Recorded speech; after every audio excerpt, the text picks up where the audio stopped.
Well, good Monday morning. It's Illinois in Focus Daily. I'm Greg Bishop with you each and every weekday morning here with The Center Square. You can get the headlines in your inbox by going to thecentersquare.com. Go to the Illinois page and sign up for the newsletter. It's free for you. You can get that every morning in your inbox, but you can wake up here weekday mornings with Illinois in Focus Daily. I'm Greg Bishop, editor at The Center Square, Illinois. Got several things to talk about today. One, we're going to connect with an Illinois resident, the tax doctor. He is trying to get some change at the Illinois State House, but he's also getting an education in how the State House works. So we'll talk with him at the tail end of the show. I'm looking forward to that conversation to get just a taxpayer's perspective on how state government works. So looking forward to that. We'll talk live with the tax doctor coming up. But we've also got to tackle the CTA issue with $2.1 billion being frozen by the Trump administration, alleging that Chicago Transit Authority is letting out contracts using federal taxpayer dollars that discriminates based on race and sex. So we'll tackle that issue as well with Chicago Mayor Brandon Johnson reacting on Friday, but also the White House press secretary sharing the Trump administration's perspective. But how can we not start with what's going on up in Chicago with the prospects of Illinois National Guard and Texas National Guard being sent to Illinois at the opposition of Governor J.B. Pritzker, and President Donald Trump saying that Pritzker and other Democrats, sanctuary city and state mayors and governors, fear for their life. And that's why they're opposing any kind of efforts from the Trump administration to bring about public safety and to protect federal agents and property. So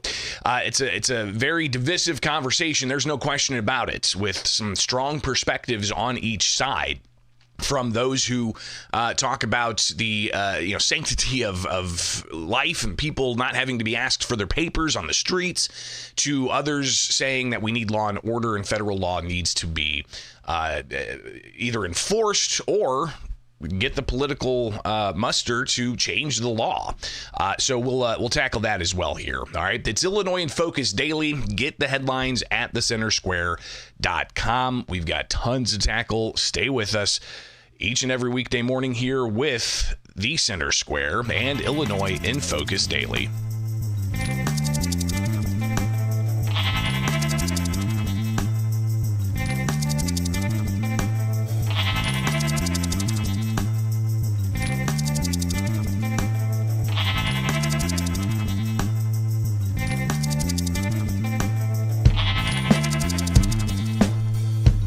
You are on the ground and you're having tear gas pellets fired at you, as they have been doing in Broadview, Illinois. You want to react. You want something to happen, and unfortunately, they're using every lever at their disposal to keep us from maintaining order.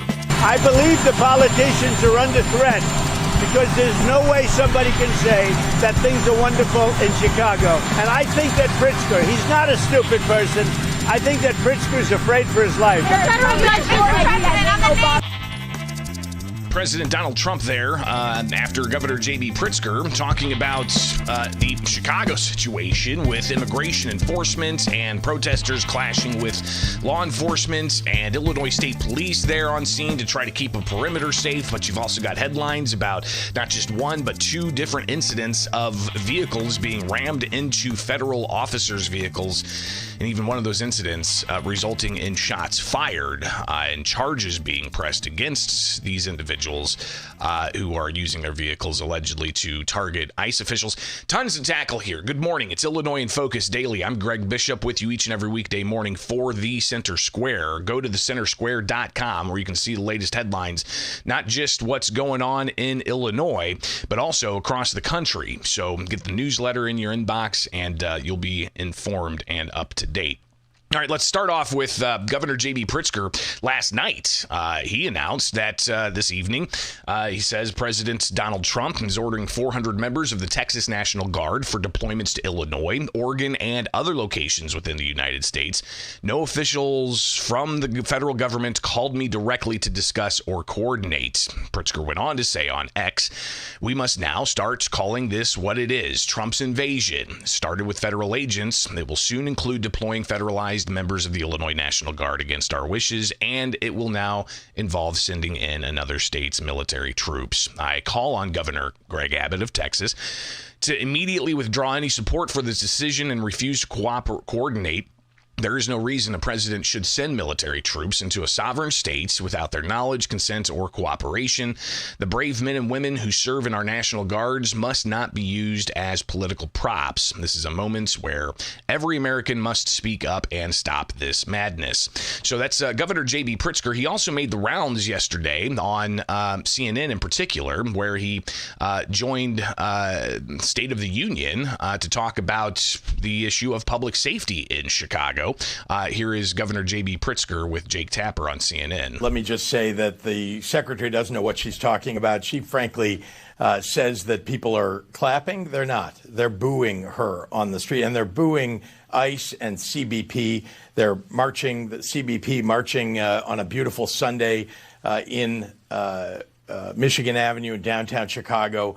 They're raiding neighborhoods where instead of going after the bad guys, they're just picking up people who are brown and black and then checking their credentials. Are you a U.S. citizen? I don't know about you, but I don't carry around papers that say I'm a U.S. citizen. So you can imagine people are getting detained. They're getting arrested, U.S. citizens. And they did this, of course, when they raided a building in the middle of the night in South Shore. 130 people that were emptied out of this building. They were going after a few gang members, and instead they broke windows, they broke down doors, they ransacked the place, and there were people that were held, elderly people and children zip-tied. Elderly people held for 3 hours at a time. They are the ones that are making it a war zone. They need to get out of Chicago if they're not going to focus on the worst of the worst, which is what the president said they were going to do. They need to get the heck out. So again, that's the governor on CNN, and he says, and said it before, and we've heard different figures, that 70% of those that ICE have detained don't have another criminal arrest or conviction. Pritzker had said, I think last week, that 60% of those arrested in Illinois don't have another criminal allegation or conviction other than being in the country illegally. And ICE last week announced that Operation Midway Blitz has netted more than 800 people. It's far from the 3,000 that Border Czar Tom Homan said that he wanted to accomplish every day. But here we are in Illinois with policies that prevent state and local law enforcement from cooperating with federal immigration enforcement. And it's caused this clash, according to Republicans. Democrats, as you're hearing Governor Pritzker say, it's because of the Trump administration and authoritarianism and an over-militarization of police, and even the prospect of trying to interfere with the elections by setting up security forces, as I'm hearing, around election places. So this is, we're going to be hearing about this all the way up until, I'm sure, the November general election. But here is President Donald Trump yesterday talking about the issue of, he was asked specifically, Governor Pritzker says most of those you've detained through ICE don't have other criminal convictions, and the president responded. Governor Pritzker says that most of the people ICE has taken in his state have no criminal history, no criminal convictions. So which is it? He's wrong. Number one, he's wrong. Number two, I really believe he's afraid for his life somehow. When you can have 40 or 50 people killed over the last couple of months, hundreds of people wounded, there's no place like that in the world. Hundreds of people wounded, 50, 55 people people shot and killed. And Pritzker gets up and says what a wonderful place it is. They need help. Washington, D.C. is now a safe place. You're not going to get mugged or hit. You're not going to get raped. You're not going to get anything. Washington, D.C. went from a hellhole to a safe place. I love the way you nod. Is it true, though? I mean, a lot of the people right here were mugged, reporters. And you know what? You're safe now. Nothing, we've had no crime. It took 12 days to solve the problem. 12 days. And we're going to do that in Chicago. We're going to do that in Portland. Now, Portland is different. That's a bunch of paid insurrectionists. But you have a lot of paid people in Chicago, too. I believe the politicians are under threat because there's no way somebody can say that things are wonderful in Chicago.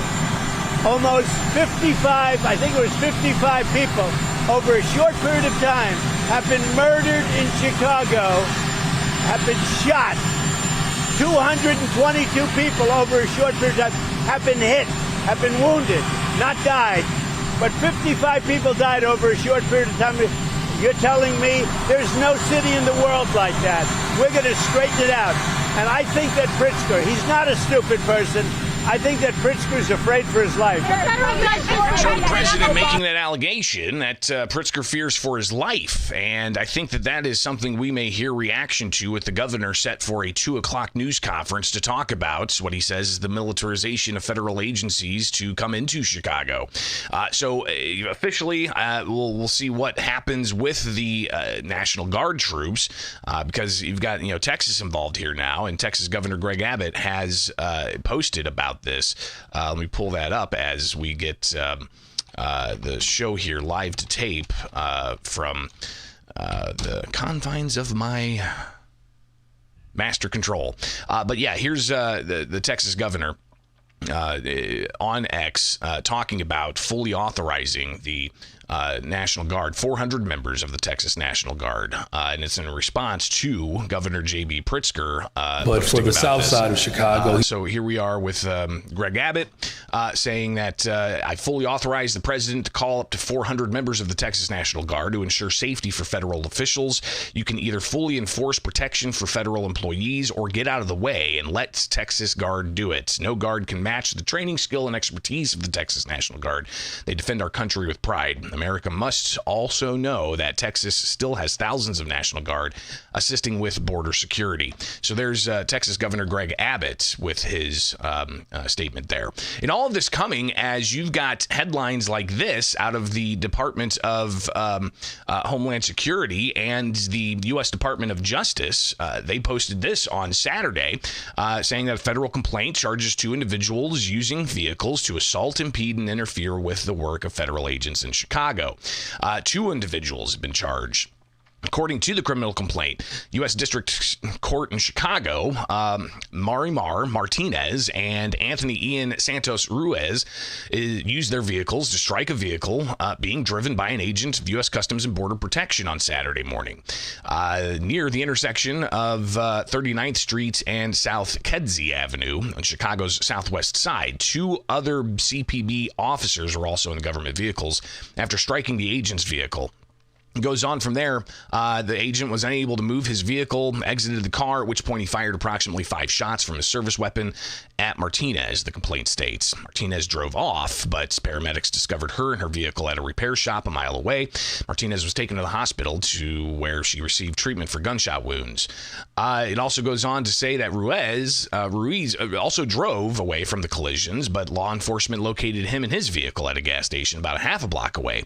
Both defendants remain in law enforcement custody pending initial appearances in federal court in Chicago.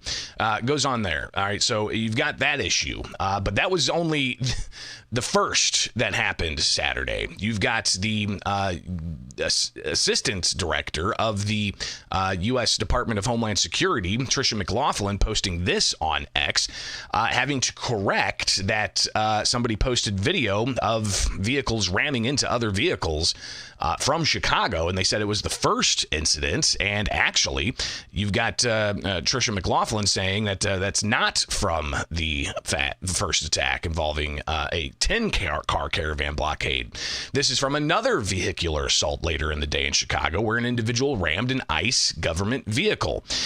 This violence is rampant as much as J.B. Pritzker wants to whitewash the facts on the ground. So, again, when you've got these incidents, and the ICE touts 1,000% increase of attacks against ICE, it's been, 2 weeks since the shooting down in Dallas at an ICE facility where detainees were shot and killed. And you've got the ongoing protests outside Broadview. Clearly, this is something that we're going to be watching very closely, even as Secretary Kristi Noem also making the rounds, talking about the violence and how they're going to continue to focus on public safety. Here she is on Fox News, specifically talking about Governor J.B. Pritzker.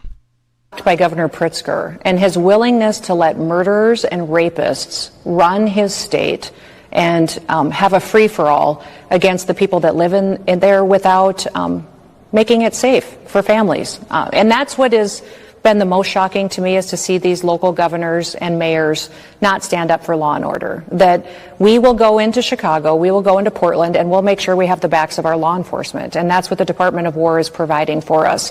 When we go out and do operations and the local law enforcement are told to stand down, that they can't be there for us, it's extremely dangerous for these ICE officers, for these CBP agents that are out there trying to help go after these dangerous criminals. So we will use President Trump's methods and his abilities to deploy a whole of government approach, which means the Department of War will come in and help provide that security so we can continue to do our work. So you've got Noem essentially confirming that that's going to happen. And the president said time and again that he's going to send the National Guard into Chicago to work on public safety. And ICE is also posting that they are making arrests.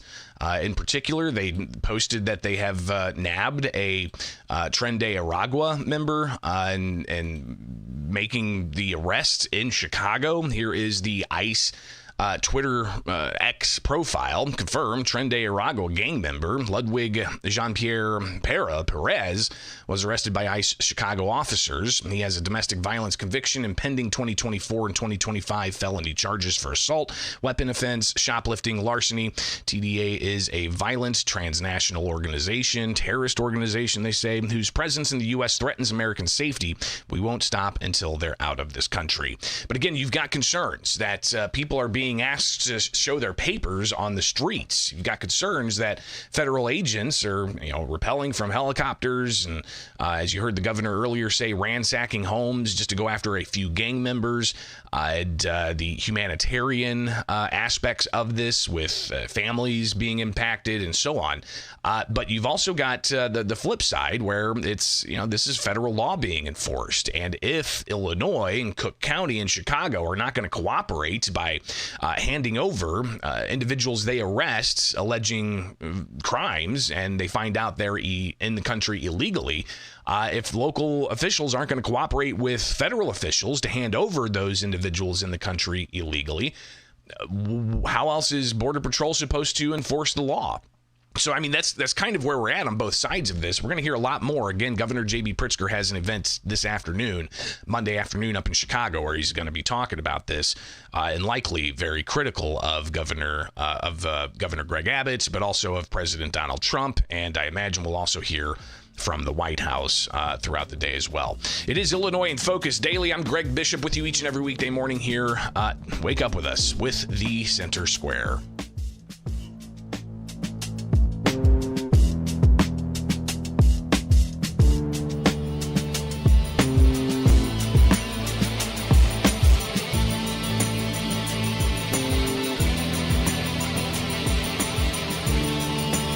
For the south side of Chicago, he is saying that our communities get nothing.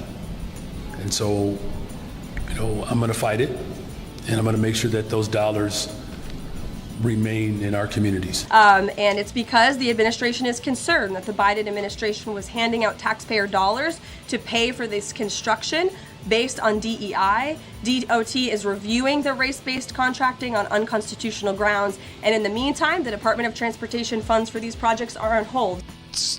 Caroline Leavitt and Chicago Mayor Brandon Johnson talking about $2.1 billion for Chicago Transit Authority being held as the U.S. Department of Transportation reviews Chicago's contracting practices for possible discrimination.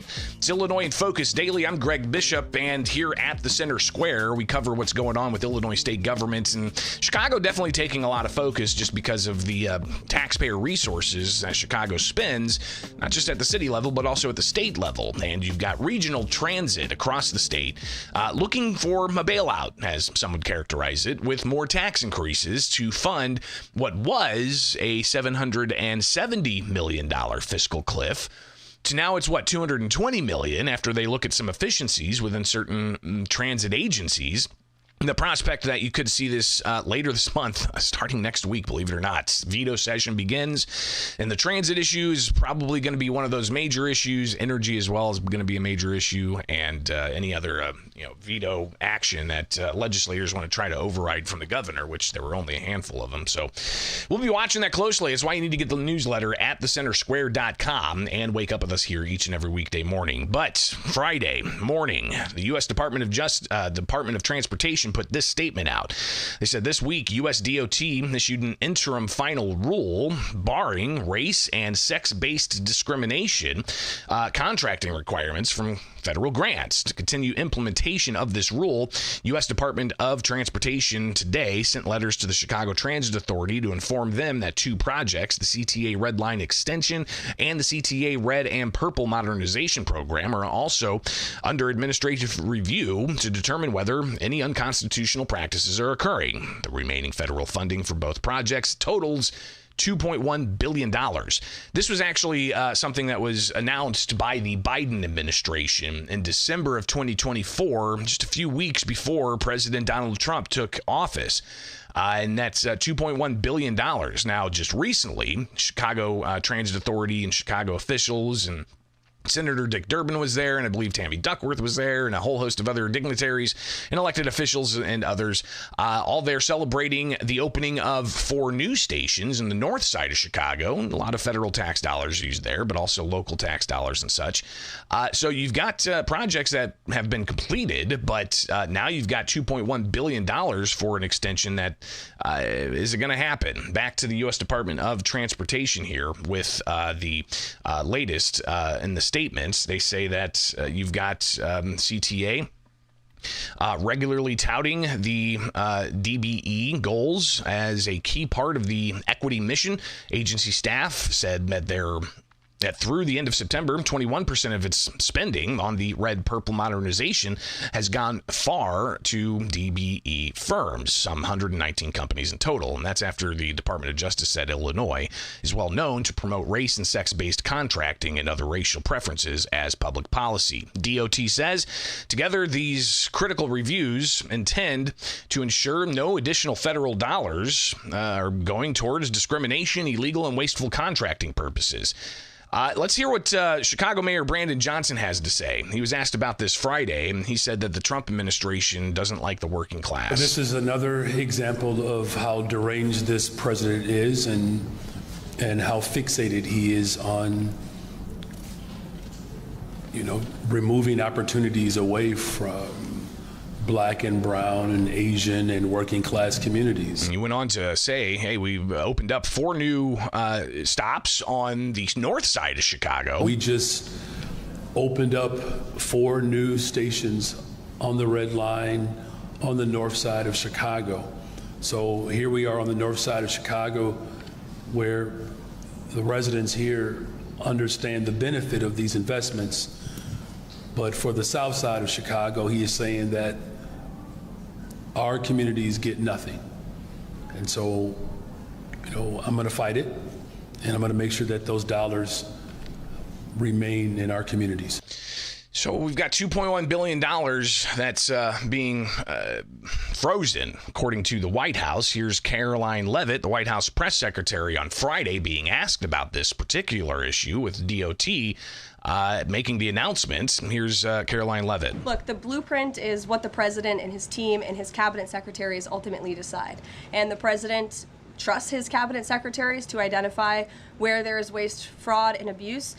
We pointed out this morning, or Russ Vogt tweeted about this morning, a Chicago rail project that was canceled. We paused $2.1 billion in Chicago infrastructure projects, specifically the Red Line extension and the red and purple modernization projects. And it's because the administration is concerned that the Biden administration was handing out taxpayer dollars to pay for this construction based on DEI. DOT is reviewing the race-based contracting on unconstitutional grounds, and in the meantime, the Department of Transportation funds for these projects are on hold. So I guess this answers both of your questions. This would be an example of that. So Leavitt talking about, DEI, diversity, equity, inclusion, and, saying that they're going to try to make sure federal tax dollars aren't going towards that. Back to the DOT announcement. You've got the announcement saying the American people don't care what race or gender construction workers, pipe fitters, or electricians are.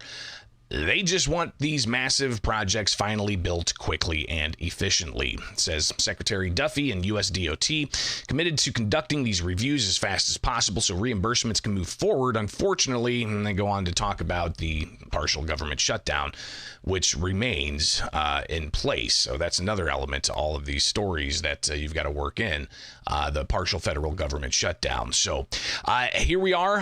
Go to thecentersquare.com. Speaking of DEI, you can check out the latest fiscal fallout story from our investigative team about the Diversity Commission's budgets ballooning, but not a ton of results. The Center Square's Jared Strong reporting this out. Despite federal setbacks for diversity, equity, and inclusion programs, Illinois has spent millions of dollars in the past few years for new high-paying government jobs to increase the amount of state contracts that go to business owners by racial minorities, women, and people with disabilities. Goes on to talk about the investigation from the Center Square showed that on paper, the relatively new Commission on Equity and Inclusion is farther from its goals than when it was back in 2022. The agency budgets also has nearly doubled in the 4 years since it was crafted and created, and commissioners who are allowed to do outside work, and some staff, have their salaries ballooned to about $150,000 a year, raising questions of what taxpayers are getting for the money. They created this additional layer of government on top of that, according to Tom Demmer, a former Republican state representative, now working with Illinois policy. He goes on to say if they weren't happy with what the situation was, adding another layer of government on top of this probably would not contain the solution to the problem. Goes on to talk about one of the commission's primary tasks is to achieve aspirational goal of awarding 30% of total eligible state contract dollars to those businesses. That goal has existed for 4 decades, although most of that time the target was 20% and was previously overseen by another state department. Goes on to talk about all of the money that's involved here and the other various elements of DEI contracting and a new commission that started using your tax dollars and whether or not they're getting any kind of goals like that. But now you've got the Trump administration raising the question if using DEI for these types of contracts violates anti-discrimination laws and civil rights in Illinois. We'll be watching that as well right here with Illinois in Focus Daily and the Center Square. So get over to thecentersquare.com, sign up for that newsletter, and join us each and every weekday morning to get the latest here with the Center Square and Illinois in Focus Daily.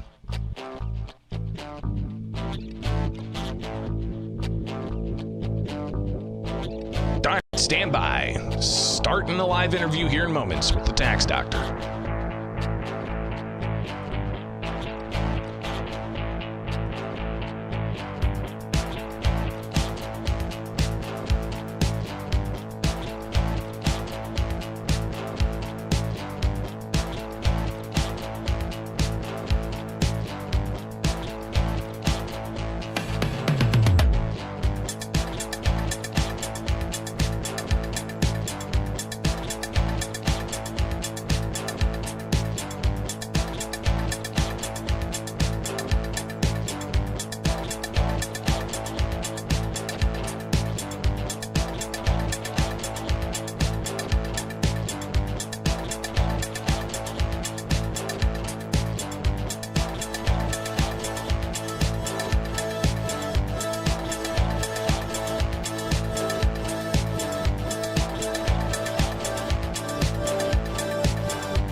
everybody. I appreciate your patience setting this live interview up.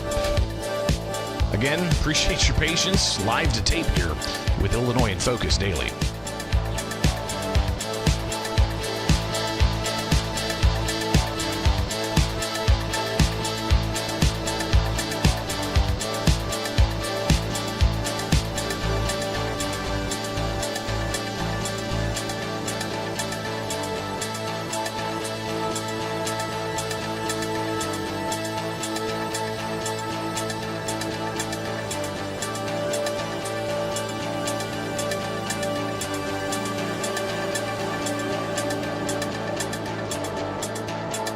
Hello?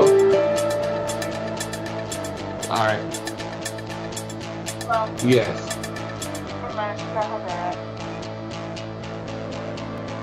Hello?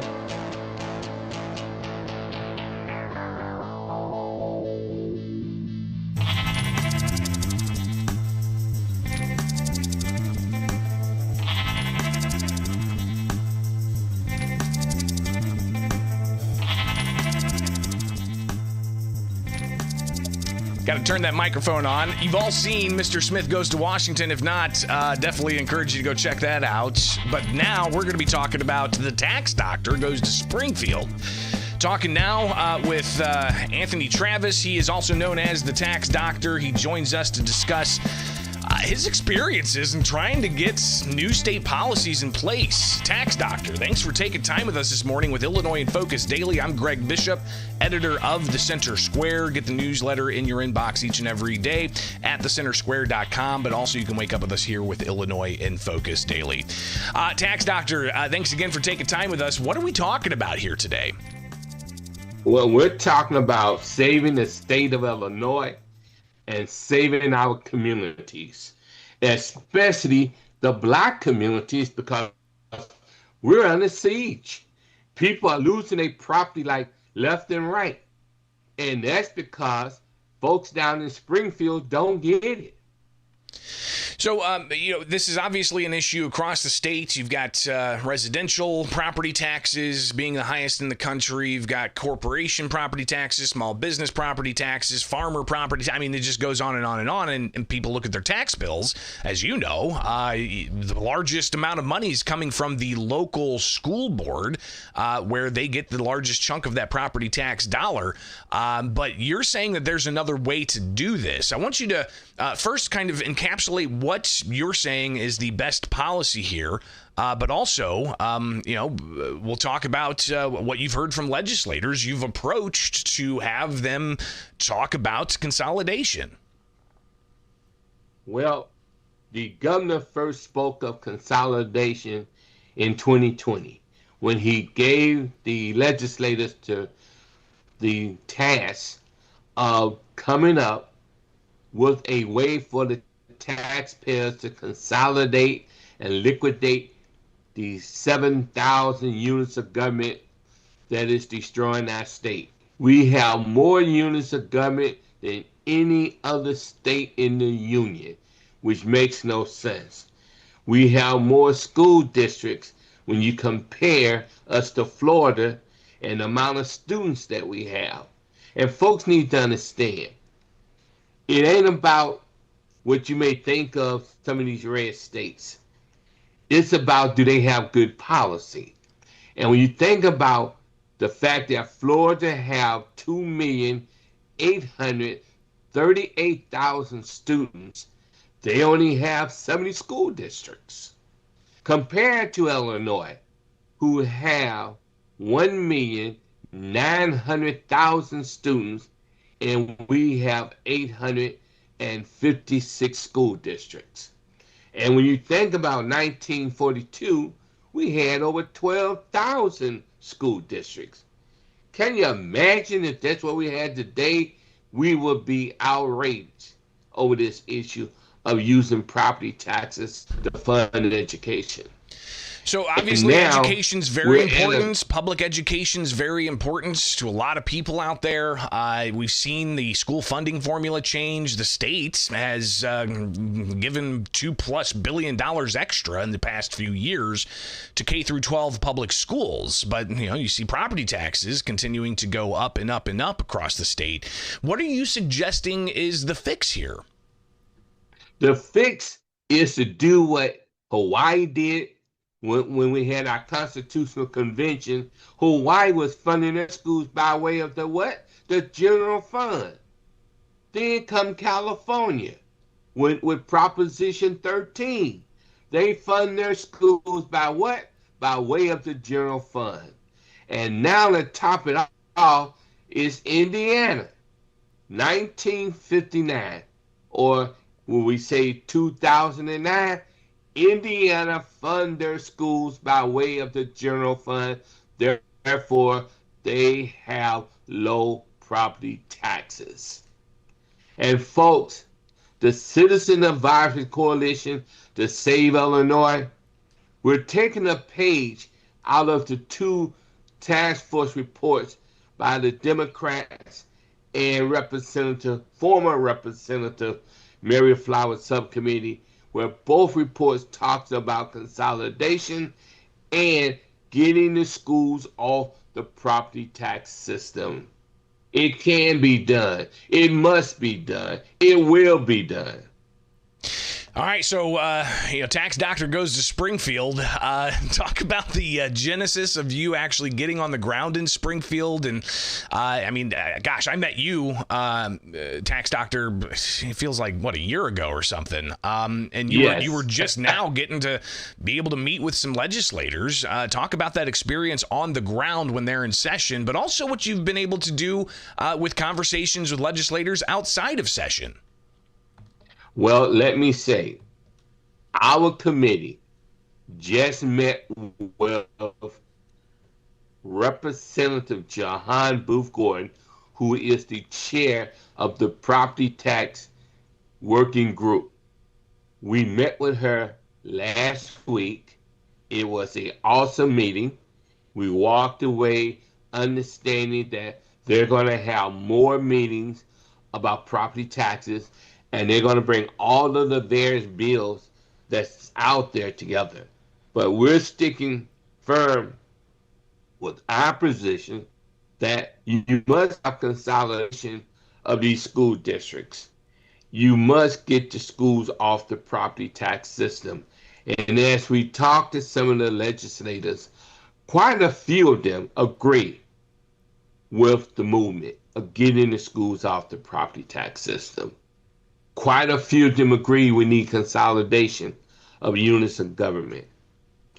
There is a small, minute few who are eating at the trough, who don't want to see no changes. And because they don't want to see no changes, it's having a major effect on the whole state. And then there comes the governor. The governor has to be the one who beat the drums for property tax relief. He talks a good game, but we need more than talk. We need action. He signed the bill into law to create the first tier workers, the second tier workers, and that's talking about police and fire, that the second tier workers now get the same benefit as the first tier police and fire workers. But the problem with that is $11 billion unfunded mandate strung on the taxpayers of the city of Chicago. Well, and on the city of Chicago, and listen, I mean, I've covered Springfield city government for years. It's been a while since I've been in the weeds over there, but I mean, even 10 years ago, they were talking about all of the city's share of property taxes going to pay for pensions. And again, that's just the city share of property taxes. That's not, Springfield school district taxes on top of that, or the Springfield Park district on top of that, and then, whatever library district there may be, and community college district. I mean, you look at your property tax bill and it's stacked up there. So there's a lot of other factors involved in all of this. But Tax Doctor with us here with Illinois in Focus Daily. We're going to have to talk more about this in the future, no question. But do you feel that there's reception here? Do you feel that you're getting an honest shake? Or do you feel that there might be some lip service involved? I mean, because listen, property taxes have been a big issue for a lot of years here in this state.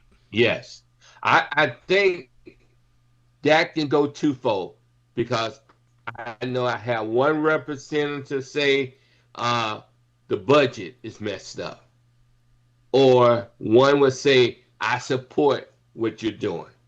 Well, I'm here to say to all of them, Illinois is like we're sinking. And what's going to happen when the non-police and fire tier 2 workers get wind of the fact that he did it for the police and fire? They're going to want the same perks, same benefits. I don't blame them. But who have to foot that bill? The taxpayers. And that's why it is critical for the legislators to understand you're going to have to roll up your sleeves and make some major changes if we're going to save this state. Right now, all they can tell you, the money ain't there. Representative Will Davis, we owe schools $1 billion. The governor, we owe the schools billions of dollars, but the money ain't there. Well, that means you need to sit down, roll up your sleeves, and look at how we're operating in this state. Number one, we need a forensic audit of all these units of government. We need a forensic audit of the agencies that the state have, that the city of Chicago have, all these municipalities. There should be a major forensic audit so we can see where is all of this money going. Especially when you look at CPS, where is all the money going? Anthony Travis is also known as the Tax Doctor. Finally here, if you could just share a bit of wisdom for those listening who may come across this, either you share it or however they get it. What are some of the things that residents, that taxpayers, that citizens of the state of Illinois should know if they want to get involved in trying to craft public policy? First of all, they need to get with people like us. My number is 773-988-0934. My email address is daddysclub, DADDYSCLUB2000 @yahoo.com. We got to come together, like-minded people, and we have to understand, if we're to save this state, then we must overhaul this system. Matter of fact, folks, we lost $64 billion to outright migration. Let me say that again. We lost $64 billion to outright migration. We lost over 100,000 citizens who left the state of Illinois. And with them, their income, you're right. I mean, the IRS shows these documents and these reports every year, the number of tax filers that leave Illinois to go to other states, and that's not just people leaving. They're taking tens of billions of dollars with them as well. This is serious. Greg, I want to commend you because I have been paying attention to your show. You have been highlighting this stuff for a long time. People need to take time and listen to your shows, because we are at a point, and the mayor of Chicago made a great statement. He said, city and state finances are at a point of no return. Folks, do you understand that if Springfield don't change how they operate, we will be next door to Detroit? And the last time I checked, the retirees lost their pensions in Detroit. And where we're headed, folks. So we say to the pensioners, we say to the workers, all of you are stakeholders. the taxpayers. We're stakeholders. We got to come together. We don't want to see nobody lose their pensions.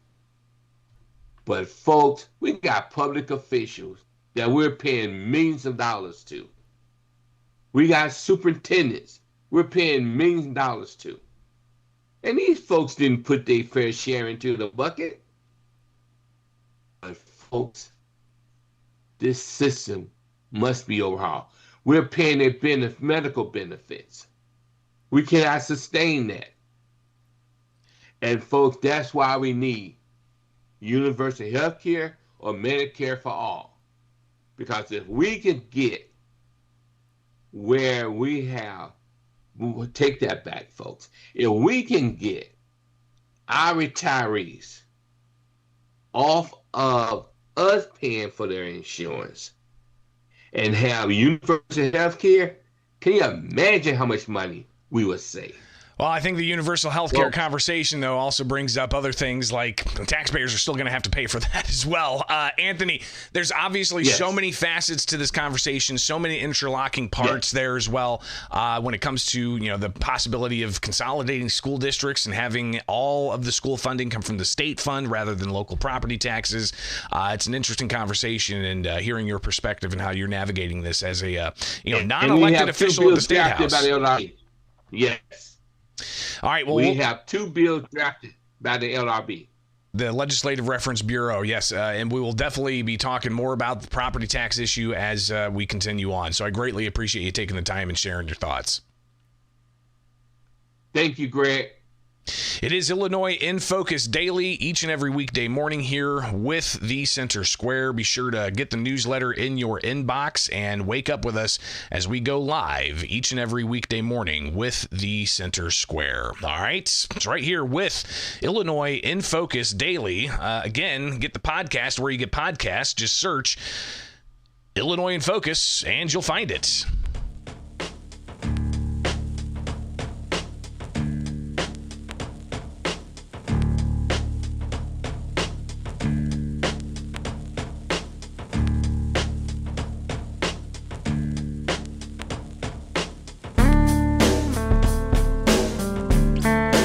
That's all I got for you this Monday morning. Holy cow, that's a long one. Almost 50 minutes here we're pushing. Appreciate you guys being here. Tons to cover. We've got the governor at 2 o'clock. We've got a gun violence prevention committee hearing at the Illinois State House. And a whole host of other things going on. So a lot to tackle here with Illinois in Focus Daily, and that's why we do it each and every weekday morning live, so you can tap in, get what you need to know, and get on with your day, all right? Get the headlines at thecentersquare.com. And if you can only listen to podcasts, we've got that available as well. So go get the podcast where you get podcasts. Just search Illinois in Focus. All right, I got to get out of here and get the news coverage going. We'll see you back here tomorrow morning with Illinois in Focus Daily, guys. All right, appreciate your patience and appreciate your ears and eyes and sharing this and liking and subscribing and hitting that notification bell. It really helps get the word out about this program and about the Center Square. So again, go to thecentersquare.com.